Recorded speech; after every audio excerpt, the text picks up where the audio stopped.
ये शाश्वत चिकित्सा हमारे अथर्ववेद की विद्या है। अथर्ववेद में ऋषि अंगिरा ने 4 तरह की चिकित्सा विद्या का वर्णन किया है, अथर्विनी, आंगिरसी, दैवीय और मनुष्यजा के रूप में। यह वाटर हीलिंग टेक्निक दैवीय चिकित्सा और अथर्विनी चिकित्सा का मिला जुला रूप है।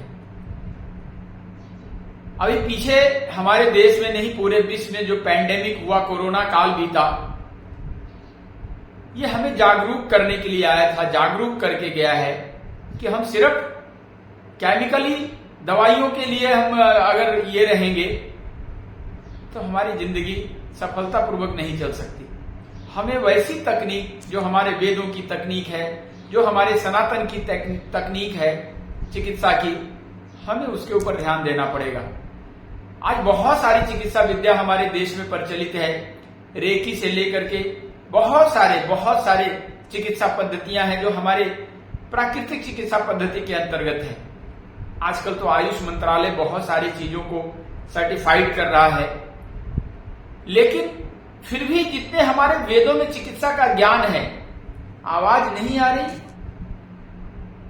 वाह, आ रही है, आवाज आ रही है। मिस्टर VR पटेल ने लिखा है कि आवाज नहीं आ रही। ओके, समस्या हमेशा आपको मजबूत बनाने के लिए आती है।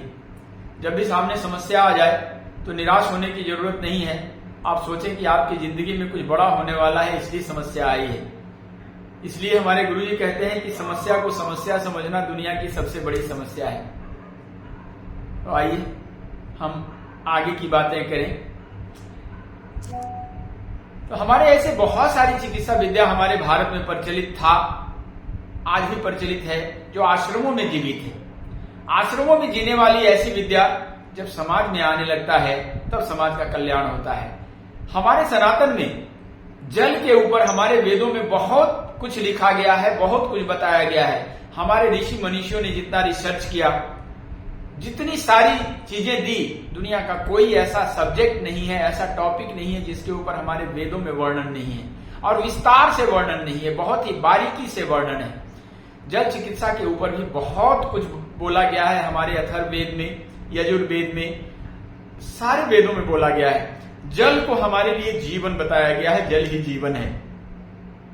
हम अपने जीवन में जब अपने दैनिक चीजों का, खास करके जल का प्रयोग जब अपने स्वास्थ्य के लिए, अपने अर्थ के लिए, आर्थिक, मानसिक, शारीरिक समस्याओं को दूर करने के लिए जब प्रयोग करना हम सीख जाते हैं तो हमारा जीवन आसान हो जाता है। क्योंकि जल हमारे साथ 24 घंटे लगा रहने वाला तत्व है।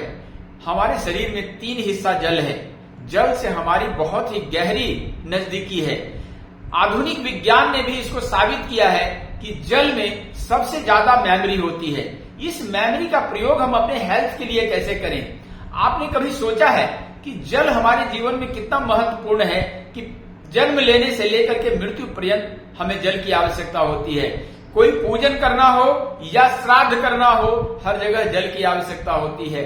जल से हम आचमन करते हैं, जल से स्नान करते हैं, जल का पान करते हैं। सारा काम जल से ही संचालित क्यों होता है? हमारे ऋषि मनीषी किसी को आशीर्वाद भी देते थे तो हथेली में जल लिया करते थे। किसी को श्राप भी देना होता तो हथेली में जल लेकर के संकल्प लिया करते थे। आज भी हम पूजा पाठ करने बैठते हैं। अभी नवरात्रि आ रहा है, नवरात्रि में हम जब तो सबसे पहले जल को संकल्प करते हैं, जल का आचमन करते हैं, जल से शुद्ध करते हैं। जल शुद्ध करने का सबसे बड़ा तत्व है। जल में शुद्ध करने की शक्ति है। जल में औषधीय गुण पाया गया है। ये भारत के नहीं, पूरे दुनिया के वैज्ञानिकों ने इसको प्रूव किया।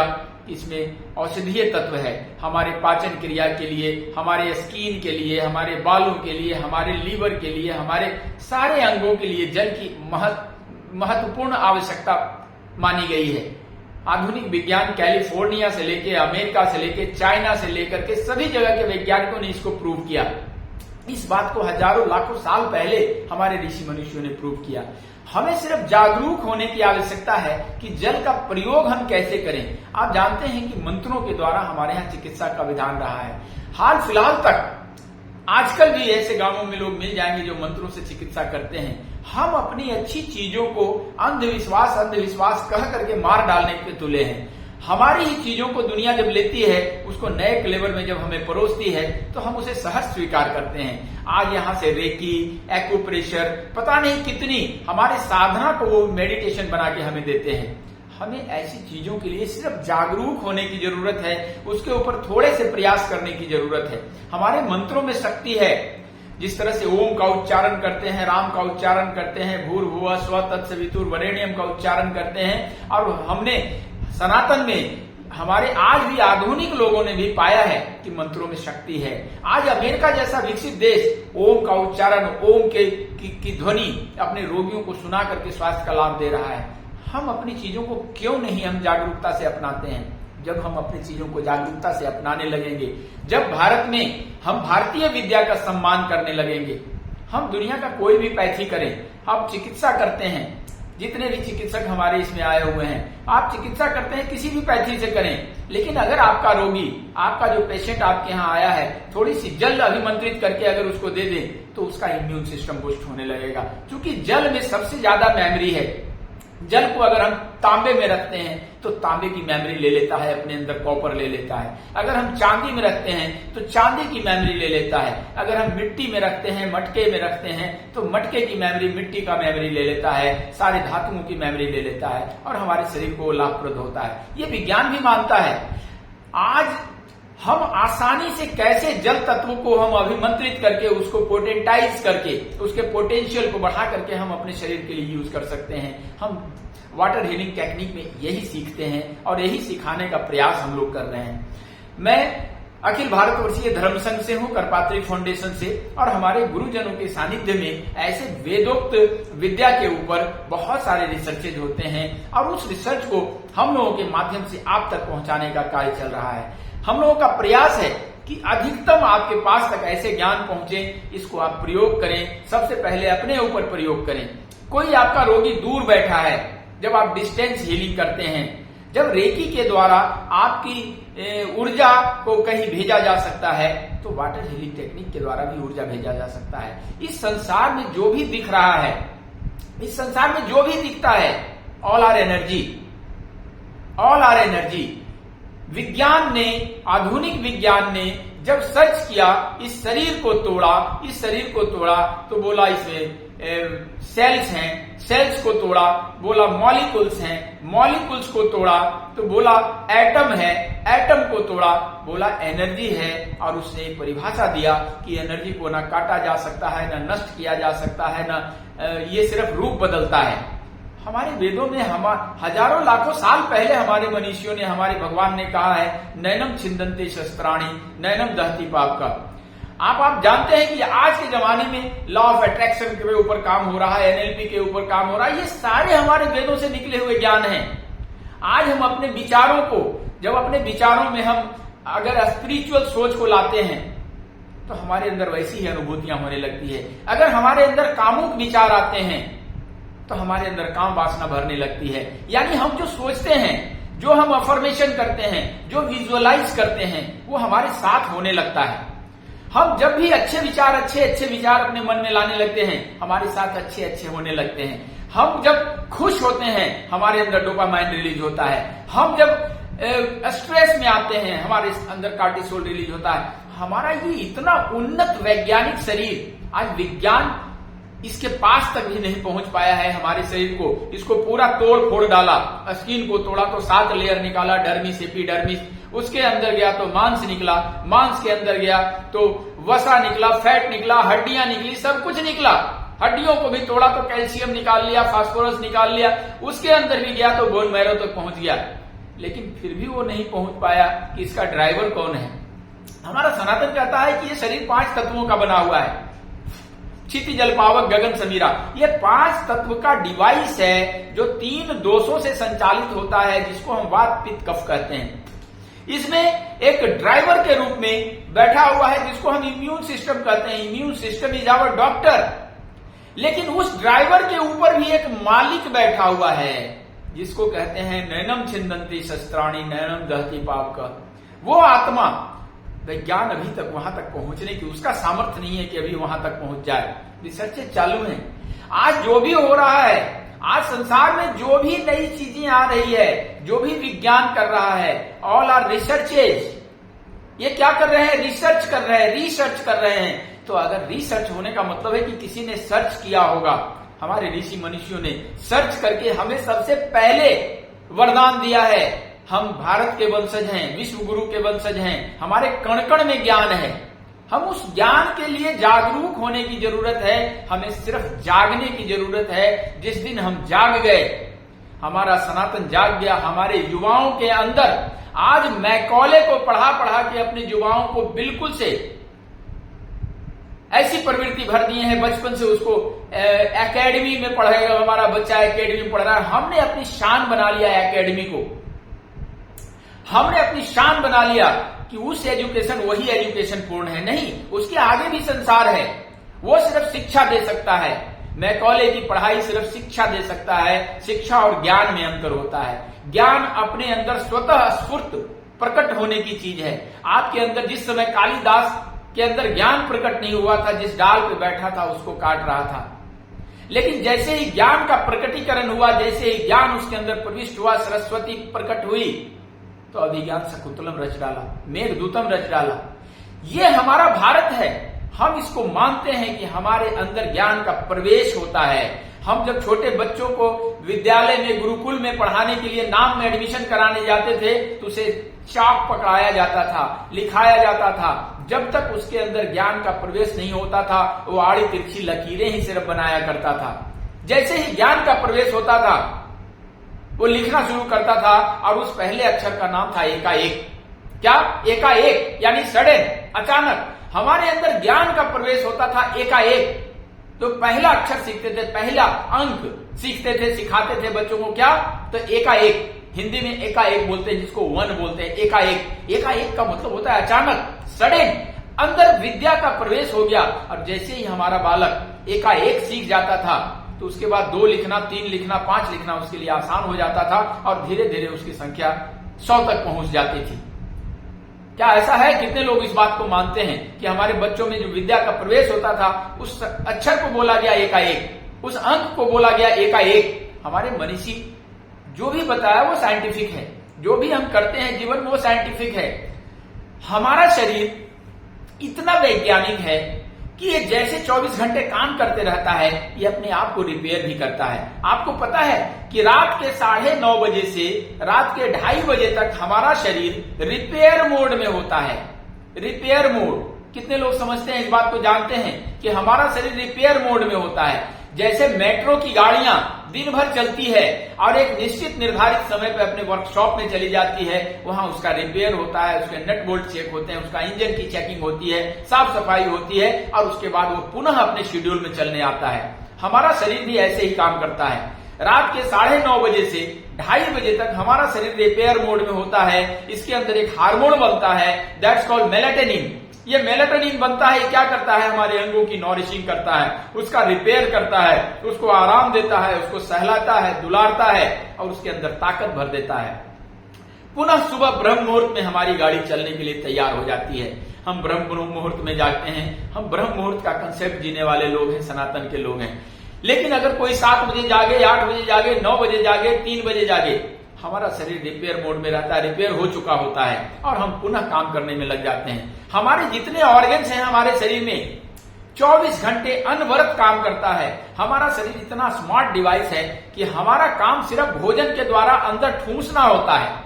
भोजन के द्वारा हम अंदर जैसे प्रवेश करा देते हैं, अब उसको पचाना, उसके अंदर से माइक्रोन्यूट्रिएंट्स निकालना, उसके अंदर से विटामिन निकालना, और निकाल करके उस निर्धारित स्थान पे पहुंचाना, ये इतना स्मार्टली करता है। भोजन के साथ चिट्ठी लिख के नहीं देते कि आंखों को विटामिन ये दे देना, कैल्शियम हड्डियों में पहुंचा देना, कहीं हम नहीं कहते, लेकिन हर जगह सुचारू रूप से निश्चित निर्धारित समय पे अपने आप पहुंच जाता है। हमारा शरीर इतना स्मार्ट डिवाइस है, हमारा शरीर इतना स्मार्टली काम करता है कि अगर हम जितनी कैलोरी हमको चाहिए सिर्फ उतना ही लेता है। आज खान पान की समस्याएं ऐसी है, खान पान की आदतें ऐसी है कि आज आदमी पेट को लेटर बॉक्स बना दिया है। आज पेट को लेटर बॉक्स बना दिया है। आज हम पानी कम पीते हैं। पानी को आज प्लास्टिक में रख के पीने के कारण आज प्लास्टिक में पानी रखना फैशन हो गया है। आज हम धातु के बर्तन उपयोग नहीं करते। हर जगह टंकी से लेकर के आपके किचन में जो पानी का स्टोरेज है, आपके बैग में जो पानी का बॉटल है, सब में प्लास्टिक है। जब उसकी मेमोरी, विज्ञान भी मानता है कि उसकी मेमोरी इतनी तेज है कि जिसमें रखते हैं उसकी मेमोरी ले लेता है। अगर हम हथेली में रखते हैं तो हमारी मेमोरी ले लेता है। अगर हम कांच में रखते हैं तो न्यूट्रल रहता है। हम जिस धातु में रखते हैं उस धातु की मेमोरी ले लेता है। तो हम प्लास्टिक में रखते हैं तो क्या प्लास्टिक हमारे शरीर में नहीं जा रहा? आज कैंसर महामारी क्यों है? हमारे शरीर में, विज्ञान कहता है कि हमारे शरीर में 1 क्रेडिट कार्ड के बराबर प्लास्टिक जमा हो रहा है। प्रति वर्ष 1 क्रेडिट कार्ड के बराबर प्लास्टिक जमा हो रहा है हमारे शरीर में। आपको पता है कि प्लास्टिक का निर्माण पैराफिन से होता है, पेट्रोलियम पदार्थों से होता है, और पेट्रोलियम पदार्थों में प्राण तत्व नहीं होते हैं। ये प्राण तत्व की चीजें जब हमारे शरीर में नहीं जाएगी तो हमारा प्राण उसको एक्सेप्ट नहीं करता। जिस तरह से हम जीवित लोग हैं, हम जीवित हैं, तो हम किसी डेड बॉडी को एक्सेप्ट नहीं करते कि कमरे में चलो इसको भी एक बेड लगा दो, इसको भी सुला दो। ऐसा कभी होता है क्या? प्राण तत्व हमेशा प्राण को ही स्वीकार करता है। तो जिस चीज में प्राण नहीं है, आज जो भी हम प्लास्टिक यूज कर रहे हैं उसमें प्राण नहीं है, ये विज्ञान मानता है। वो पेट्रोलियम से आया है, पेट्रोलियम पदार्थों से बनता है, और पेट्रोलियम पदार्थ लाखों करोड़ों अरबों साल जब जमीन के अंदर ये होता है, रासायनिक परिवर्तन होता है, तब पेट्रोलियम का निर्माण होता है। क्या मैं सही हूं? उस पेट्रोलियम पदार्थ से निकाल करके हमने प्लास्टिक बना तो डाली, प्लास्टिक हम जिंदगी में यूज करने लगे। आज हमारे कपड़े तक प्लास्टिक है। हमारे शरीर में विज्ञान भी मानता है कि 1 क्रेडिट कार्ड के बराबर प्लास्टिक जमा हो रहा है। हमारे शरीर में अग्नि तत्व है, 5 तत्वों का शरीर है जिसमें 1 तत्व अग्नि है। अगर हमारा अग्नि तत्व कमजोर हो जाएगा, हमारी पाचन क्रिया समाप्त हो जाएगी, हमारा जीना मुश्किल हो जाएगा।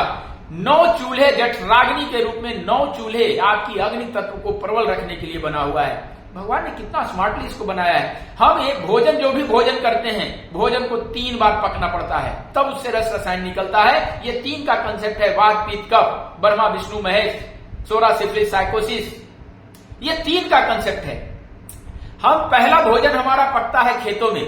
जब तक भोजन, अभी गेहूं तैयार होगा खेतों में, जो गांव से जुड़े हुए हैं, गेहूं अभी आप उसको काट नहीं सकते, अभी वो पका नहीं है। उसके दाने जब सूरज से पक जाएगा तब उसको काट के घर लाते हैं। उसके घर लाने के बाद में, उसे दाने निकालने के बाद उसको पुनः आटा बना करके फिर रसोई में पकाएंगे। दूसरा बार पका, और तीसरा बार पकता है हमारे जठराग्नि के द्वारा हमारे पेट में।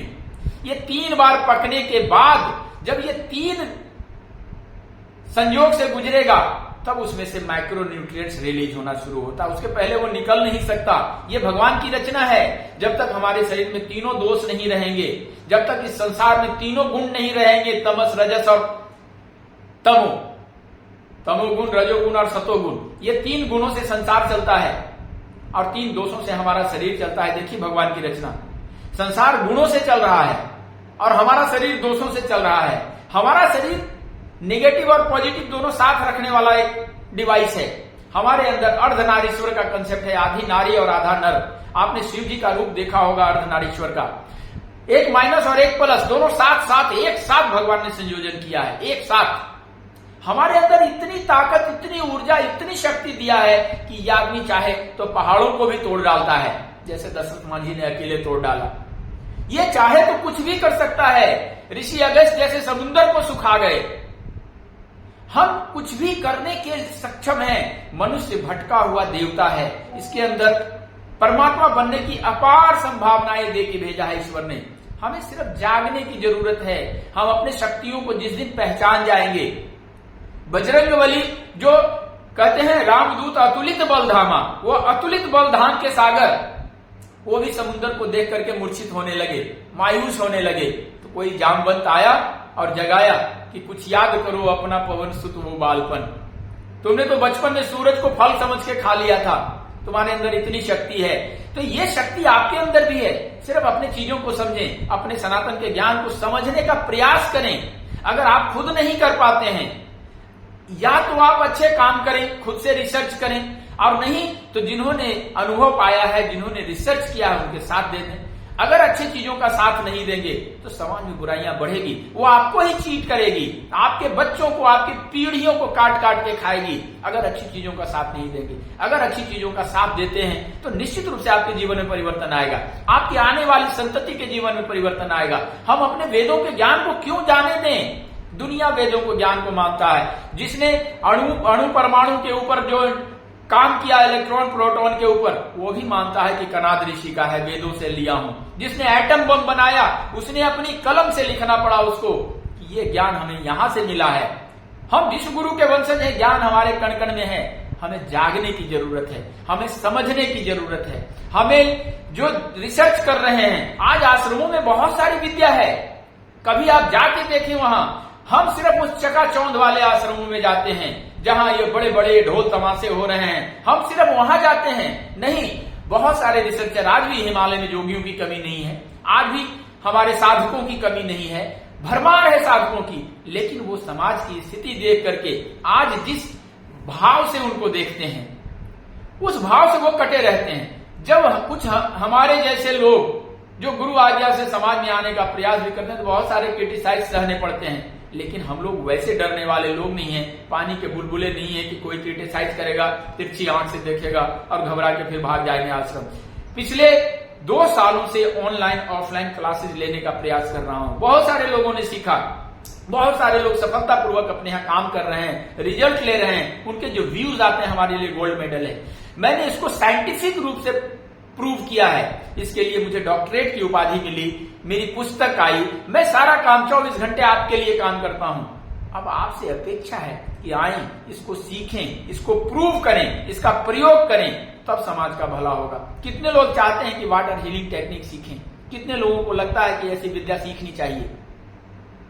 एक बार हैंड रेज करें, जितने भी लोग हमारे साथ हैं, इसको आए, सीखें, समाज में इसका प्रयोग करें। और मैं आग्रह करूंगा पंकज सिंह जी, डॉक्टर धर्मेंद्र जी, जितने भी लोगों ने हैंड रेज किया है, जितने भी लोग आए, वो कोई समस्या नहीं है, मेरा काम सिर्फ आग्रह करना है। जितेंद्र सिंह दिख रहे हैं, हमारे पुराने स्टूडेंट, स्वागत है, स्वागत है, स्वागत है। VR Patel, welcome welcome. बहुत अच्छा लगता है जब हमारे पूर्व विद्यार्थी, मामा जी भी दिख रहे हैं, पूर्व विद्यार्थी हमारे सेशन में आते हैं, मुझे आनंद आता है। बस आप लोगों से एक ही आग्रह होता है कि रोगी को देखें, उसका वीडियो बनाएं, क्योंकि आयुष मंत्रालय से भी बात चल रही है और महर्षि पतंजलि योग एंड ये जो विद्यापीठ है उसने मान्यता दे दी है आपके शाश्वत चिकित्सा के कोर्स को, 3 महीने का सर्टिफिकेट कोर्स में वो शामिल कर दिया है। और ये हमारी उपलब्धि है, ये हमारे सनातन की विजय है कि किसी शिक्षा परिषद ने इसको ऑथराइज कर दिया इस ज्ञान को पढ़ाने के लिए कि 3 महीने का कोर्स वो लागू कर दिया। और गांधीनगर यूनिवर्सिटी में भी बात चल रही है, आने वाले दिन में ये डिप्लोमा कोर्स में इसको शामिल करने का ये है। आयुष मंत्रालय वालों के साथ मेरी बैठक है, 6 तारीख को दिल्ली में एक मीटिंग है जिसमें आयुष मंत्रालय के ये और भारतीय चिकित्सा परिषद के रजिस्ट्रार सभी आ रहे हैं और मेरी बैठक है 6 तारीख को। तो मेरी कोशिश होगी कि उसमें हम शाश्वत चिकित्सा को प्रमोट करें, क्योंकि जितने भी विद्यार्थी हमारे सीख के गए हैं और जो इतना सफलतापूर्वक प्रयोग कर रहे हैं, ये जादू जैसा लगता है। शाश्वत चिकित्सा जादू जैसा लगता है। वाटर हीलिंग टेक्निक भी सीखें तो जादू जैसा लगेगा, कोई जादू नहीं है इस संसार में, कोई जादू है ही नहीं। जो हमारे इस ब्रेन में आ जाए, जो बात नहीं आती है वो जादू होता है, हमारे IQ से जो बाहर है वो जादू है। हमारे IQ में जैसे बात आ जाती है, समझ में आ जाती है, जैसे बाइक चलाना आसान होता है ना, वैसे बाइक जैसा चला लेते हैं इसको। अगर जिसको बाइक चलाने नहीं आता है उसको बाइक की चाबी पकड़ा दे तो बंदर जैसा देखेगा, बाइक को छूने से भी डरेगा कि कहीं गिर ना जाए। लेकिन जिसको चलाने आता है वो तुरंत 2 मिनट में किक मारेगा और उड़ जाएगा। ये होता है, बस यही है समझना। हम वाटर हीलिंग टेक्निक का प्रयोग जो दूर बैठे हुए लोग हैं, जो देश विदेश में बैठे हुए लोग हैं, उनके लिए भी प्रयोग कर सकते हैं और सफलतापूर्वक रिजल्ट ले सकते हैं। अस्पताल के अंदर जो बेड पे भर्ती है, मैं ऐसा बिल्कुल नहीं कह रहा हूं उसकी दवाइयां बंद कर दें। आप सपोर्टिंग हैंड हैं। इस संसार में जितनी भी चिकित्सा विधियां हैं, जितने भी डॉक्टर्स हैं, आप गर्व बिल्कुल ना करें कि मैं डॉक्टर हूं, मैं हीलर हूं, मैं ठीक करता हूं। करे करावे भंजे सोई, सब करता है परमात्मा। आप जानते हैं कि हमारे शरीर को जब ईश्वर ने पैदा किया तो उसे एक डॉक्टर के रूप में, हमारे अंदर एक इम्यूनिटी सिस्टम के रूप में डॉक्टर देके भेजा है। उस डॉक्टर को हेल्प करने के लिए हार्मोन्स के रूप में न्यूरोट्रांसमीटर्स के रूप में दवाइयां देके भेजा है। पूरा मेडिकल स्टोर हमारे अंदर है। मुंह को कहां ढूंढे रे बंदे, मैं तो तेरे पास में। हमारे अंदर है, हमें सिर्फ ढूंढने की जरूरत है। हमें सिर्फ यह समझना है कि हम कहां पे टच करें, कौन सा मंत्र पढ़ें, कौन सा विजुअलाइजेशन करें, कौन सा अफर्मेशन डालें। जैसे हम ये अफर्मेशन डालते हैं, हम जब बातें करते हैं तो पिताजी से कैसे बात करनी है ये मुझे सीखना है, बच्चों से कैसे बात करनी है ये मुझे सीखना है, पत्नी से कैसे बात करनी है ये मुझे सीखना है, समाज में कोई प्रबुद्ध व्यक्ति मिला उसके साथ किस भाव में बात करनी है। सबसे आप एक जैसा बात नहीं कर सकते। जैसे ही ये ऊर्जा का प्रवाह करते हैं सही पैमाने में, सही मेजरमेंट के साथ, तो उसकी रिटर्निंग आपकी तरफ आती है कि हर एक क्रिया के विपरीत और बराबर प्रतिक्रिया होने लगती है। आप अपने पिताजी की तरफ सम्मान से देखते हैं तो पिताजी के अंदर आपके लिए प्यार हिलोरे मारने लगता है। आप अपनी माताजी की तरफ प्यार से देखते हैं, माताजी के अंदर ममत्व जागने लगता है, चाहे वो किसी एज ग्रुप में हो। आप दूसरों के तरफ जब आप रास्ते में जा रहे हैं, किसी की तरफ प्यार की दृष्टि से बात करते हैं, अपना अफर्मेशन देते हैं, अपना विजुअलाइजेशन देते हैं, अच्छी दृष्टि से देखते हैं, हमारा शरीर हर भाव को समझता है। इस संसार में क्या है तो भाव ही भगवान है, भाव ही भूत है। आपने कभी महसूस किया होगा, सभी लोगों ने महसूस किया होगा अपने जीवन में कि कोई दृष्टि आपके तरफ आती है, वो किस भाव से आपको देख रहा है, आपके अंदर उसकी फीलिंग होने लगती है। अगर आपको अच्छी नजर से देख रहा है, वो फीलिंग आपके अंदर आने लगती है। कोई गलत नजर से देख रहा है, उसके अंदर के गलत इंटेंशन है, आपको महसूस होने लगता है। आपके अंदर इतना सेंसिटिव सेंसर लगा हुआ है।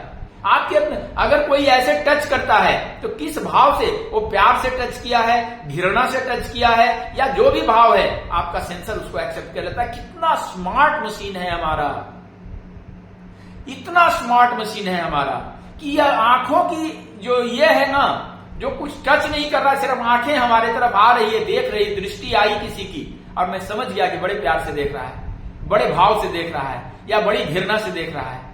हम हर चीज समझते हैं। यह मशीन ऐसी आश्चर्यजनक मशीन भगवान ने बनाया है, इसका कहीं जोड़ नहीं है। ये अपने आप ऑटो मोड पे 24 घंटे काम करने वाला डिवाइस है। 24 घंटे। हमें सिर्फ इसकी रख रखाव की जरूरत है। आज एक मोबाइल खरीद के लाते हैं तो 20 बार उसको पढ़ते हैं कि कैसे इसको यूज करना है, हाउ टू यूज। इस डिवाइस को भी सिर्फ हमें समझना है कि कैसे यूज करना है। हमारे शरीर में 72% ऑफ वाटर है, हमारे ब्रेन में 90% वाटर है। इस संसार में 3 हिस्सा जल है और जल में सबसे ज्यादा मेमोरी है। जल को अभिमंत्रित किया जा सकता है। जल को हम अगर अच्छे अफर्मेशन देते हैं तो उसके अंदर अच्छे अच्छे क्रिस्टल बनते हैं। इसको इमोटो मोशारो ने साबित करके दिखाया है। अगर हम गलत अफर्मेशन देते हैं तो उसके अंदर काले काले जाले बनते हैं। अगर जल को हम अगर अच्छे पात्रों में रख के पीना शुरू कर दें, अच्छा इंटेंशन देकर के आज से आप करना शुरू करें, आज से जब भी जल को पिए एक अच्छा अफर्मेशन दे दें। अफर्मेशन उसी से रिलेटेड दें। अगर आपको धन की कमी है तो धन का दें, धन आकर्षित करें। अगर आपको रिलेशनशिप की समस्या है, रिलेशनशिप को आकर्षित करें। अगर आप रोगी हैं तो आप औषधियों को आकर्षित करें, औषधि उसके अंदर प्रवेश करें। आप जो इंटेंशन उसको देकर के आप लेना शुरू करें। अगर महीने भर में आपके अंदर परिवर्तन न दिखने लगे, कुछ नहीं करना है। पूजा करने के लिए कुछ करने की जरूरत नहीं है। आप जैसे बैठ जाइए, बस अपने आप को बैलेंस करने की जरूरत है। आपको अपने अंदर प्रवेश करने की जरूरत है। आपको एक जगह एकाग्र होने की जरूरत है। जैसे ही आप रुके, गौतम बुद्धा चले जा रहे थे उधर अंगुलीमाल के इलाके में। अंगुलीमाल का नाम कितने लोगों ने सुना है? अंगुलीमाल के इलाके में जब गौतम बुद्धा प्रवेश किए, अंगुलीमाल ऐसा डाकू था जो उंगलियों को काटता था, मर्डर करता था, गर्दन उड़ाता था और उसकी उंगलियां काट के अपने गले में पहनता था। उसको अंगुलीमाल बोला गया। 199 हत्या कर चुका था, 99 मर्डर। उस समय गौतम बुद्ध पहुंचे। गौतम बुद्ध पहुंचे, उन गौतम बुद्ध को देखते ही जोर से चिल्लाया, ठहरो। गौतम बुद्ध बोले, मैं तो ठहर गया, तू कब ठहरेगा? और उस दिन से अंगुलीमाल ठहर गया तो ठहर ही गया। ये हमारे अंदर बस ठहरने की जरूरत है। हम ओवर स्मार्ट हो गए हैं। हम पढ़ गए तो हम पढ़े लिखे अपने आप को समझ ज्ञान। अरे आपके भोजन में सारा विज्ञान है, आपके किचन में सारा मेडिकल स्टोर है। आप समझे, आपके हार्ट से लेकर के आपके गैस एसिडिटी से लेकर के आपके ब्रेन से लेकर आपके बालों तक, आपके आई साइट से लेकर के आपके टो तक, हर चीज की दवाई आपके किचन में है। आप कभी देखें, अपने किचन की तरफ झांकें। हम क्यों आर्टिफिशियल चीजों के ऊपर भाग रहे हैं? हमारे भारत में बताया गया है कि भोजन पकने के बाद उसके अंदर जीव तत्व, प्राण तत्व 3 घंटे होता है। 3 घंटे के बाद वो बासा होने लगता है, बासी भोजन होने लगता है, उसका प्राण तत्व कमने लगता है। आज हम पैक्ड फूड खाते हैं, उसमें मैन्युफैक्चरिंग डेट देते हैं, बेस्ट बिफोर देखते हैं। बेस्ट बिफोर क्या होता है? 3 घंटे के बाद भोजन को समाप्ति होना है। ये संसार भाव सागर है। भाव का मतलब ही होता है बिगिन बिगिन बिगिन। बिगिन मतलब शुरुआत। हर पल नई शुरुआत हो रही है, पिछला पास्ट हो रहा है, हर पल पास्ट हो रहा है, हर पल प्रेजेंट है और हर पल फ्यूचर है। ये ब्रह्मा विष्णु महेश तीनों एक साथ चलते हैं। हमारे शरीर में एक तरफ हमारे सेल्स बन रहे हैं, ब्रह्मा जी का सेक्टर, एक तरफ वो काम कर रहे हैं, विष्णु जी का सेक्टर, और एक तरफ डिक्रीज भी हो रहा है। हम एक एक पल मौत की तरफ जा रहे हैं। कितने लोगों को ये सिद्धांत सही लगता है? कम दिखाइए। एक एक पल हम तीनों फेज से गुजर रहे हैं, तीनों फेज एक साथ चलता है। प्रेजेंट पास्ट फ्यूचर साथ चलने की चीज है। ब्रह्मा विष्णु महेश साथ रहने की चीज है। ये तीनों एक साथ होता है और इस एक साथ की चीज इतना गूढ़ विज्ञान हमारे मनुष्यों ने इतना आसानी से समझा दिया। हमारे सप्तऋषियों ने पूरे भारत में पूरे विश्व को ऊर्जान्वित किया और आज हम उसको समझ नहीं पा रहे हैं। वाय क्या ऐसा परिवर्तन आ गया कि हम अपनी अच्छी चीजों को भी नकारने लगे, हम अपने अच्छे पिताजी को भी खूसट कहने लगे। क्यों? ऐसा क्या हो गया? वो भी कभी जवान था, वो भी कभी बालक था। हमारे पिताजी क्या कभी जवान नहीं रहे? उनके अंदर यही ऊर्जा यही गर्मी रही होगी। आज हम उनको खूसट क्यों? अरे उनके ज्ञान का सम्मान करो और अपनी ऊर्जा में जोड़ करके नया वेपन बनाओ, तब भारत जागेगा। आइए, जल चिकित्सा के लिए सीखने के लिए जितने इच्छुक हैं समझें। मैं अपने तरफ से कोशिश करूंगा कि जल चिकित्सा में मंत्रों का अफर्मेशन कैसे डालें, मंत्रों को सिद्ध कैसे करें, कितने दिनों में सिद्ध होगा, मैं साथ में बैठ करके सिद्ध कराऊंगा, अपने साथ आसन लेकर के ऑनलाइन। मंत्रों को कैसे सिद्ध करें, कौन सा मंत्र प्रयोग करें, मंत्रों का उच्चारण कैसे करें, इसके अलावा कौन सा अफर्मेशन किस रोग के लिए या किस समस्या के लिए कैसा अफर्मेशन हम तैयार करें, कैसे उसको हम विजुअलाइज करें। क्योंकि जिस चीज को हम विजुअलाइज करते हैं, अगर हम अभी इमली विजुअलाइज करने लगे तो मुंह में पानी आने लगेगा। अगर हम कोई कामुकता वाली चीज विचार करने लगे, विजुअलाइज करने लगे, तो हमारे अंदर काम वासना जागने लगेगी। I am right? क्या मैं सही हूं ना? सही हूं? ऐसा होता है जब अच्छे विचार हम ये करने लगते हैं। अगर हम स्पिरिचुअल सोच लगने तो भक्ति भाव से भर जाते हैं। तो ये चीज विजुअलाइज की मैं वो टेक्निक सिखाऊंगा जो यूनिक होगा। आज ट्रेनरों की भरमार है, उसके बीच में ये बाबा जी आया है तो कुछ तो यूनिक होगा, कुछ तो यूनिक आश्रमों से लेके आया हूं, अपने वैसे गुरुओं की संगति से लाया हूं जो 2-2 विषयों में पीएचडी हैं। ये गर्व है मेरा कि मैं वैसे गुरुओं का शिष्य हूं जो 2-2 विषयों में पीएचडी हैं। संस्कृत बोले तो गंगा बहा दें, इंग्लिश बोले तो जमुना बहा दें और हिंदी तो हिंदी ही है। ऐसे लोगों के बीच से निकल के आया हूं और खास करके यहां जगाने आया हूं। जागो मेरा देश, तुम्हें जगाने आया हूं। बाबा जी को कोई जरूरत नहीं पड़ी थी, लेकिन आज सनातन पुनः करवट बदल रहा है, पुनः हमारे जैसे लोग आपसे कनेक्ट होने लगे हैं। हमारा सनातन, हमारे जो आश्रम जो भी हमारा आश्रम था, जो भी हमारे पूर्वज थे ऋषि मनीषी, वो राज करने नहीं आए थे, आपको राज करवाने आए थे, आपकी जिंदगी में सहूलियतें बढ़ाने आए थे। ऐसा कोई इतिहास नहीं मिलेगा कि कोई बाबा जी देश का राजा बन गया। चाणक्य बन के चंद्रगुप्त पैदा किया है, मिट्टी के लिए काम किया, पर्यावरण के लिए काम किया, देश के लिए काम किया, हेल्थ के लिए काम किया, सब कुछ किया है, लेकिन खुद उसका श्रेय नहीं लिया। राम जी जब लंका जीत गए तो विभीषण को राजा बनाया, सुग्रीव को राजा बनाया, खुद राजा नहीं बने। वो तो अयोध्या के राजा हैं। ये दशरथ नंदन यही है, अंदर ही अयोध्या है। जिसको जीता ना जा सके वो अयोध्या तो यही है। इसको सिर्फ ये बैक्टीरिया का जो अटैक होता है उससे बचाना है। ये अजय किला है, अजय ऐसा दुर्ग भगवान ने बना के दिया है जो ऑटोमेटिक मोड में अपनी सुरक्षा करना जानता है, लड़ना जानता है, फाइटिंग प्यार करना जानता है, दुलार करना जानता है, मार करना भी जानता है। हमें इसे सुरक्षित रखने की जरूरत है। हम लोग आपको जगाने आए हैं। जितने लोगों को लगता है कि ऐसी विद्या सीखनी चाहिए हमारे सेशन में आए। हर हर महादेव, हैप्पी लाइफ।